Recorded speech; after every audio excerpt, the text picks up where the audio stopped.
Una alianza militar con Estados Unidos en el centro, un paraguas que protege intereses económicos y geopolíticos, una historia que pasa por Libia, Afganistán o Irak. Hoy en Un Tema al Día, la OTAN, parte 1. Un Tema al Día, con Juan Luis Sánchez, el podcast de eldiario.es. Una cosa antes de empezar. En Ucrania, en Etiopía, en Guatemala o en España. Oxfam Intermón trabaja para que todas las personas tengan derecho a progresar y no solo sobrevivir.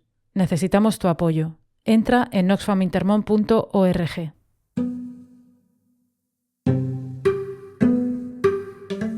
Tenemos cumbre de la OTAN en España, en Madrid. Estamos escuchando y escucharemos durante toda la semana las razones por las que la participación en esa alianza militar es fundamental para el futuro. Veremos gestos y discursos afianzando la cooperación internacional en un momento tan delicado como la guerra de Putin en Ucrania.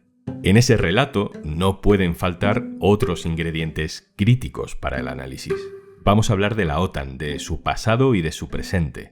Lo hacemos en dos partes, en dos capítulos, y lo hacemos con la voz de una periodista del diario.es, escritora, analista, que ha trabajado en muchos de los países donde la OTAN ha dejado sentir su presencia durante las últimas 2 décadas.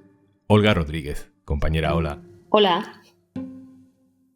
Olga, ¿qué es para ti la OTAN? La OTAN es una alianza militar entre países de un lado y otro del Atlántico.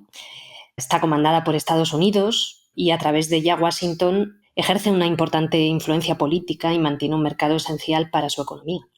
Unos historiadores te dirán que fue el instrumento para evitar la perpetuación de la guerra y otros argumentarán que fue la herramienta para impedir que Europa cayera en la órbita de influencia de la URSS. Apenas una hora después de que el portavoz del Politburó haya anunciado que se abría la frontera con Berlín, la escena aquí es inenarrable. Todo el mundo recoge los visados y prácticamente sin rellenarlos, incluso sin rellenarlos, están pasando al otro lado. El muro de Berlín cae en 1989, pero la OTAN siguió estando ahí, con un papel más complicado de definir, ¿no? Bueno, el mundo ha cambiado mucho desde la creación de la OTAN. Hay diferentes equilibrios, hay diferentes porcentajes de poder con respecto a los años de la Guerra Fría. Y en los últimos años, por ejemplo, estábamos contemplando una multilateralidad, ¿no? Y un sistema de relaciones internacionales mucho más complejo, con el crecimiento de países como China, que tanto preocupa a Estados Unidos, pero también de otros como India y otros muchos, y también las propias relaciones de Europa han cambiado. Por ejemplo, en los últimos años había países europeos que buscaban una cierta buena vecindad con Rusia, ¿no? Pretendiendo evitar tensiones y conflictos y al mismo tiempo buscando las ventajas de esa cercanía geográfica para obtener beneficios económicos, por ejemplo, a través del mercado del gas, ¿no? Es el caso de Alemania. Estamos ahora en un momento, la invasión rusa de Ucrania nos devuelve un poco a la época de bloques, pero el mundo no es solo esto que vemos dentro de esta burbuja del llamado primer mundo, ¿no? Hay un sur global, un llamado sur global mucho más complejo que hace décadas. Olga, tú conoces bien muchos de los países de fuera de la OTAN, donde la OTAN ha desplegado sus fuerzas o su influencia. ¿Cómo nos ven desde ese otro lado? ¿Cómo nos ven desde ese sur global del que hablas? A mí me llama mucho la atención estar en países como Irak, como Afganistán, como Libia, como, Egipto, en tantos lugares, ¿no? En los que te encuentras a lo mejor a una mujer en una aldea perdida que a lo mejor ni siquiera sabe leer o escribir y que sin embargo tiene un conocimiento de la historia reciente y de las relaciones internacionales que no tiene un europeo medio. ¿Por qué? Porque esa historia reciente y esas relaciones internacionales se han escrito sobre su propio cuerpo, sobre su propia piel. Estoy pensando en mujeres y hombres libios que conozco, ¿no? Y que algunos están refugiados aquí en Europa ahora porque han tenido que abandonar su país, ¿no? Y allí se habla de ello de otra manera y el relato es muy diferente al que hay aquí. Estoy recordando ahora una entrevista reciente que publicó el diario a una escritora iraquí, Alia Magdough, que mencionaba la situación de Ucrania en la actualidad y decía: me identifico con esa gente ucraniana que está siendo arrasada y por tanto hay que condenar a Rusia. Pero todos sabemos que Occidente, especialmente en Irak y en el mundo musulmán, es el gran defensor del doble rasero y de la hipocresía. Esto no lo dice solo ella, no es una voz aislada. En el cuerpo de las personas que han sufrido guerras impulsadas por ese llamado Occidente, todo ello está muy presente. Podemos hacer un breve recorrido por algunas de las operaciones que han marcado la historia reciente de la OTAN. La primera es una que en realidad no fue, en principio, una operación de la OTAN. On my orders, coalition forces have begun striking selected targets of military importance to undermine Saddam Hussein's ability to wage war. 2003. Todos reconocemos el momento. Bush se lanza a una invasión de Irak con apoyo de la España de Aznar, pero sin el apoyo formal de la OTAN. Es decir, esa unidad de acción, esa alianza que en teoría garantiza la OTAN, Estados Unidos se la salta porque le interesa. Olga, tú además estuviste allí, conoces muy bien lo que pasó en esa guerra. No sé si te parece un buen ejemplo de que Estados Unidos, instrumentaliza a la OTAN para mantener un cierto consenso militar a su alrededor, pero con el privilegio de saltárselo. La invasión de Irak, en la que no estuvo presente la OTAN, en marzo de 2003 provocó la peor crisis interna de la OTAN, porque veíamos y vimos cómo se opusieron países como Francia, Alemania y Bélgica a esos planes del Estados Unidos de Bush. Y eso de alguna manera simbolizó cómo el mundo estaba intentando cambiar, ¿no?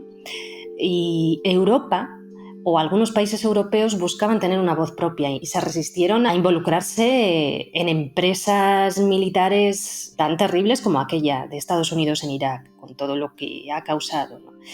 Y lo seguimos viendo también ahora, ¿no? Como cada vez que Europa intenta tener voz propia en las cuestiones militares y en las relaciones internacionales, Estados Unidos intenta mostrar su hegemonía y a menudo consigue terminar imponiendo su estrategia, ¿no?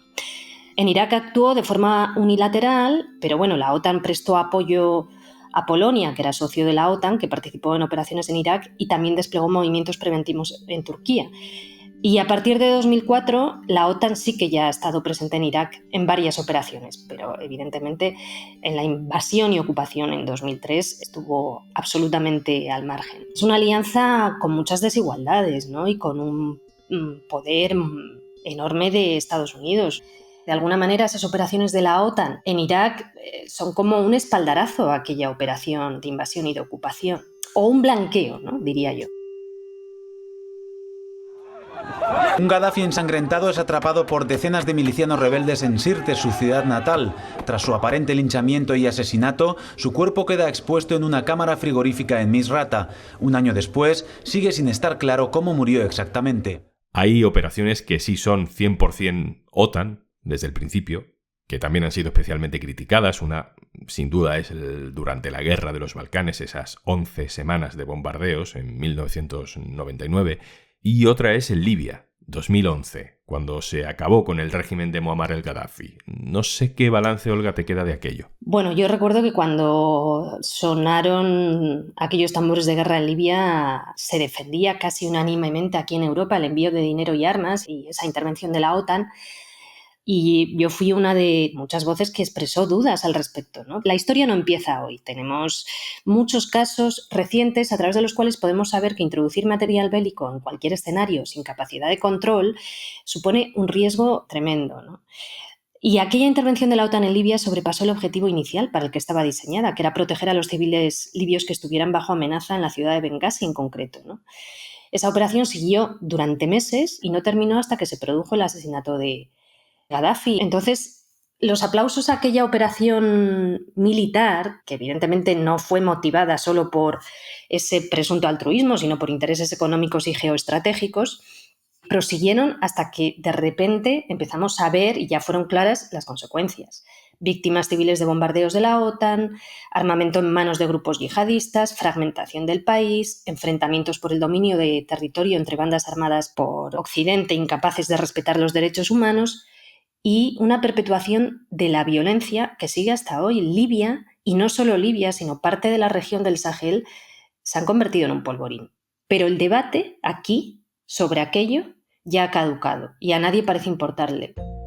Los países de la OTAN apuran los plazos para sacar a los refugiados de Afganistán. Están saliendo 90 vuelos diarios de Kabul, pero se teme que no dé tiempo a evacuar a tantas personas como se pretende. La esperanza está ahora en que puedan salir cuando se hayan ido las tropas extranjeras.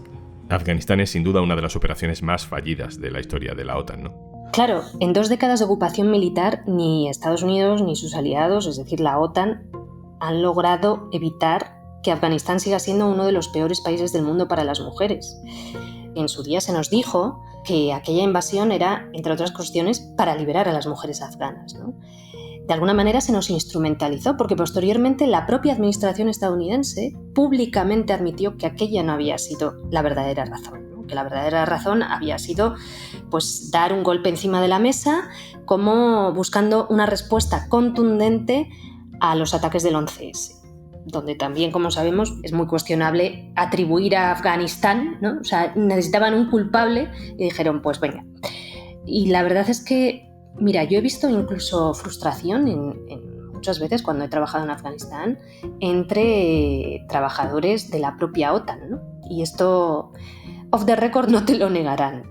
Fíjate que en 2021, cuando salieron las tropas de la OTAN de Afganistán, casi la mitad de la población afgana estaba en situación de necesidad humanitaria.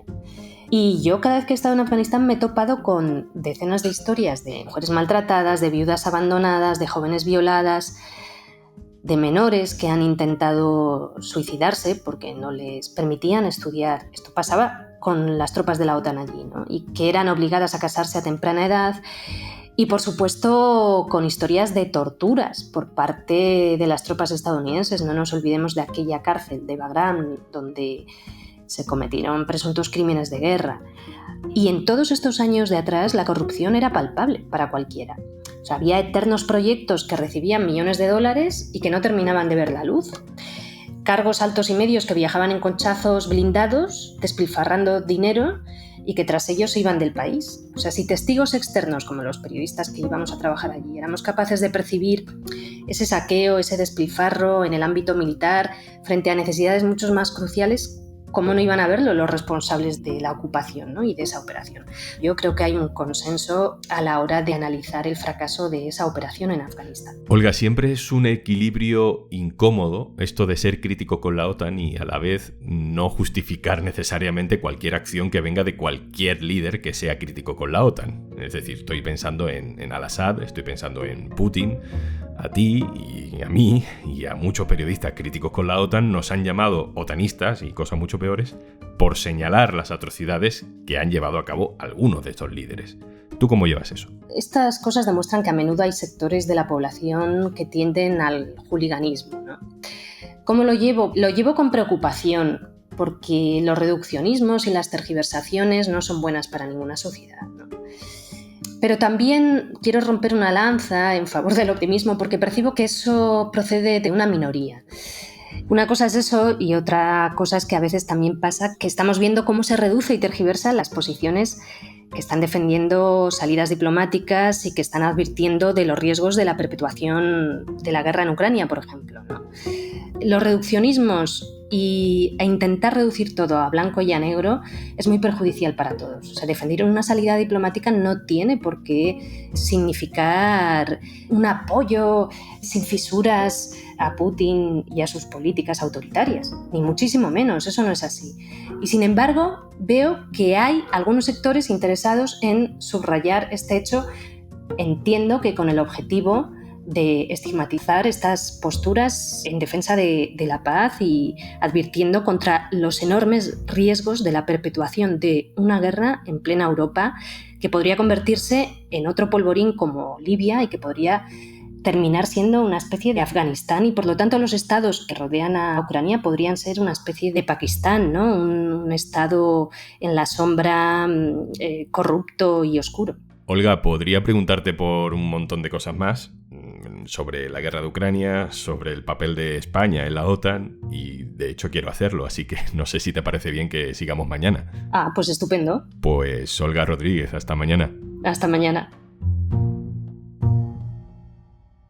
Y antes de marcharnos... Paciencia. Dícese de la virtud de tener que acabar todas las tareas que tienes pendientes hoy para poder hacer algo que te gusta. Bueno, eso antes de que llegara Podimo.